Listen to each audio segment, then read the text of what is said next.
I know a lot of people will say this too, like the Browns have historically rushed rookie quarterbacks onto the field before they're ready. Ruin them. I mean, I know that's the whole thing. Like, what quarterback are we going to ruin next year and all this kind of stuff.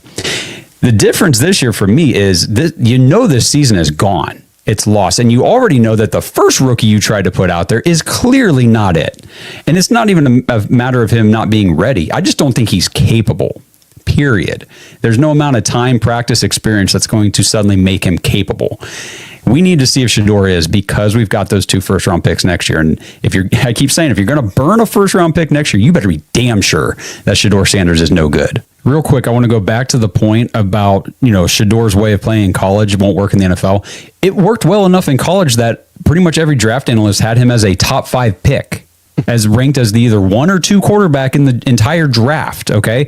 So, sometimes scouts and analysts get that kind of thing wrong. Think Zach Wilson, right? It did not work in the NFL. He was not able to adapt, but sometimes it does work. Lamar Jackson, people said he was going to have to be a freaking running back at some point, right? It worked. He was able to adapt and mold his game.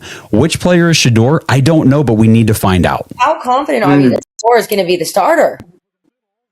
Okay, I'm going to put this on a scale of 1 to 10. My confidence level on Shedeur starting on opening Sunday is at a 2 right now because of the things you just heard. Oh. So what did I see last year? Shedeur got to start 7 games, and I'm thankful for that because he was condemned to the 5th round. So I'm grateful he got to put something on tape, and he showed you what he can be at Las Vegas and at home against Tennessee, and in the wins over Aaron Rodgers and over Joe Burrow in Cleveland. He showed you in those 4 games for sure. Let me ask you something. What does a quarterback have to do to get respect in this league? Shedeur Sanders played behind the worst offensive line in the NFL. Dead last. Pro Football Focus confirmed it. He played with the worst wide receivers in the NFL. Dead last. Pro Football Focus confirmed that too. And what did he do?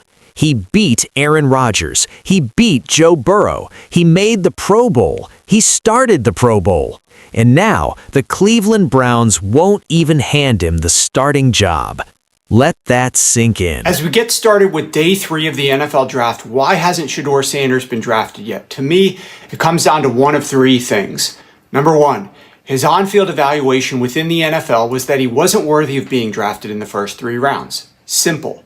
Some of the smartest talent evaluators I know never viewed him as worthy of being drafted right at or near the very top of the draft.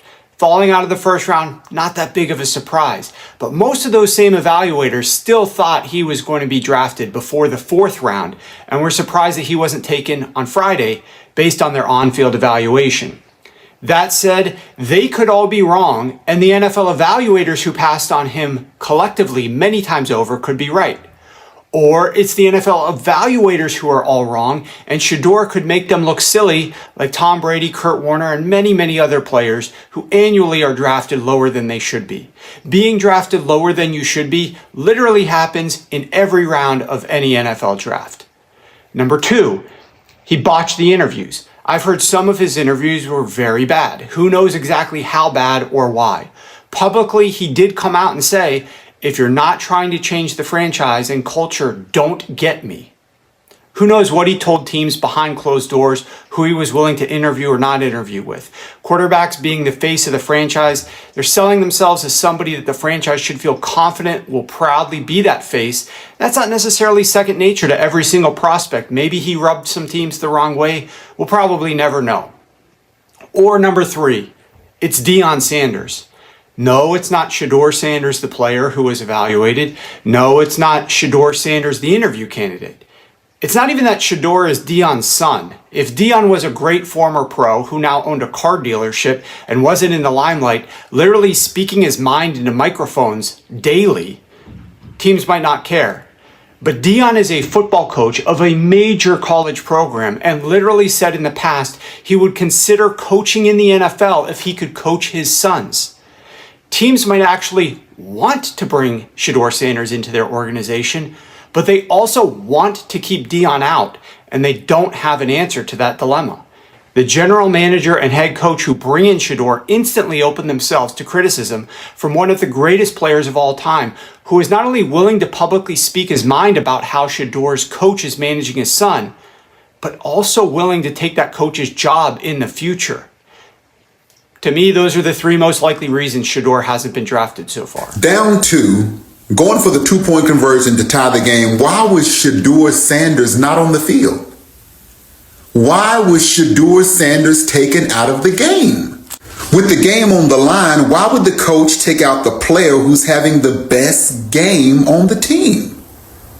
Wow, that was a nice pass. That was a precision pass because the defender's on him.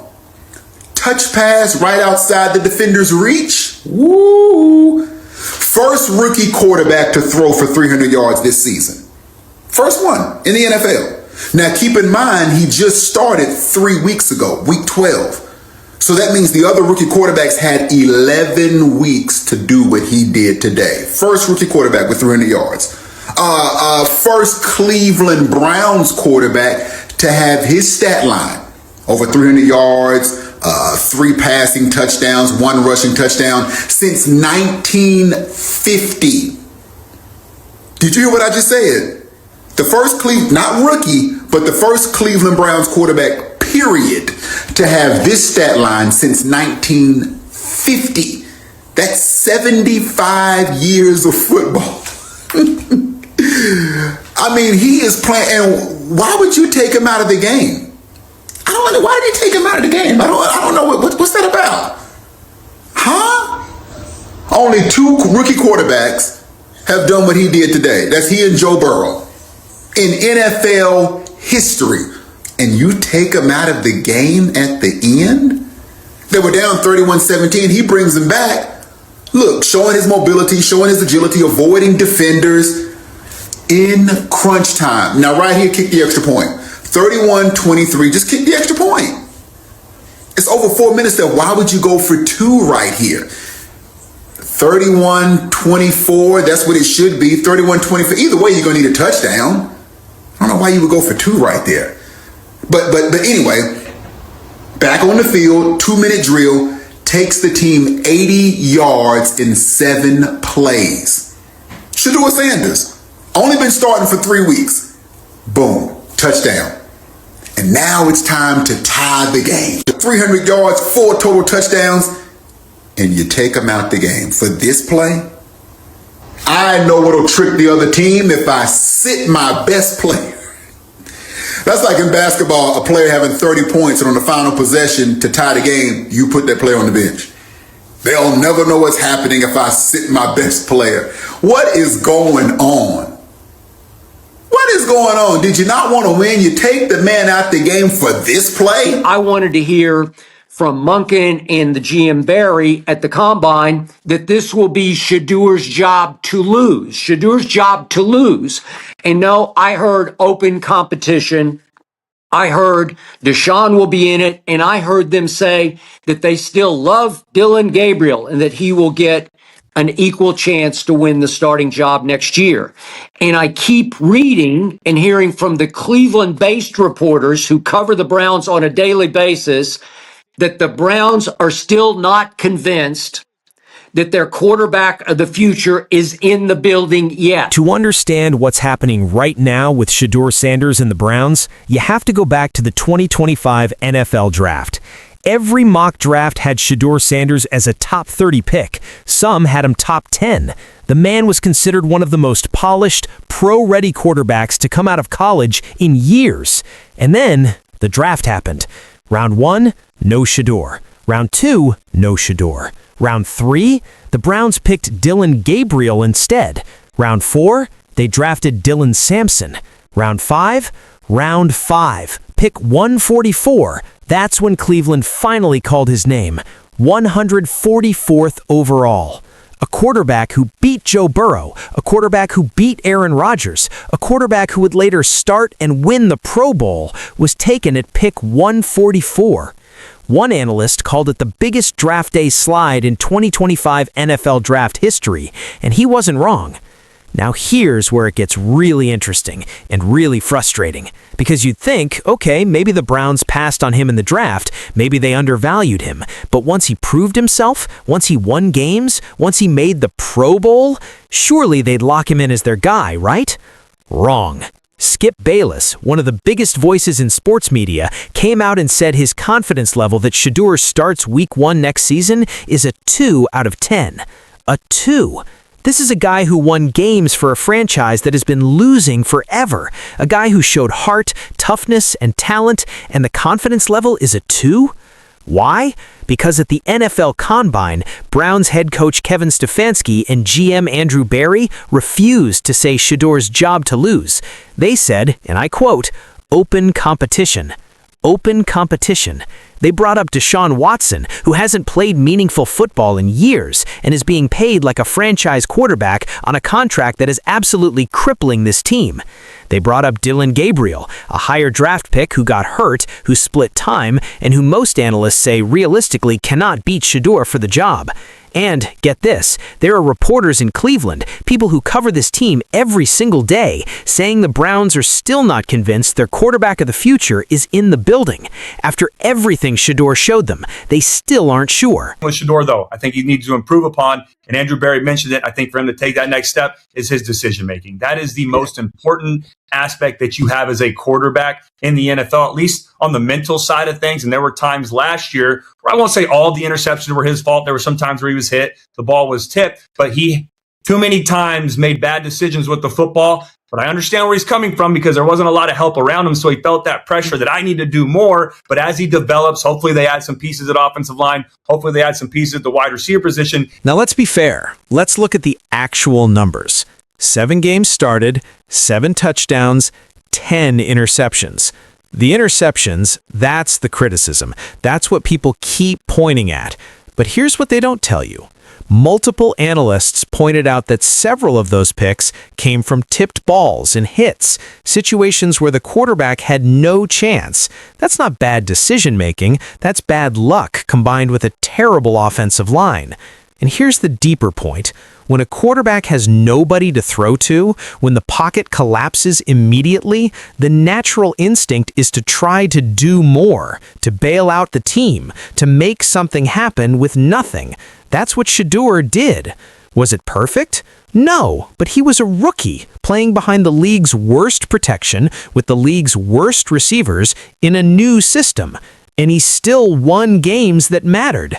In Las Vegas, Shedeur looked sharp. Against Tennessee at home, Shedeur looked sharp. Against Aaron Rodgers, Shedeur won. Against Joe Burrow, Shedeur won. You're telling me this kid hasn't earned the benefit of the doubt going into year 2?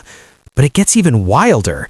ESPN's Seth Walder, a respected analytics guy, dropped a report suggesting the Browns might actually pursue Kyler Murray, cut or trade for him, bring him in to be the starting quarterback. Now look, Kyler Murray is talented. His last full season, 69% completion rate. QBR ranked 9th in the league, 3,800 yards, 21 touchdowns. That's a solid quarterback. But think about the message that sends to Shedeur. You go from being drafted in the 5th round, humiliated on draft day, to proving yourself on the field, to making the Pro Bowl, to winning big games, and the organization's response is, yeah, but what about Kyler Murray? If Cleveland brings in Kyler Murray and that contract, Shedeur is not starting, period.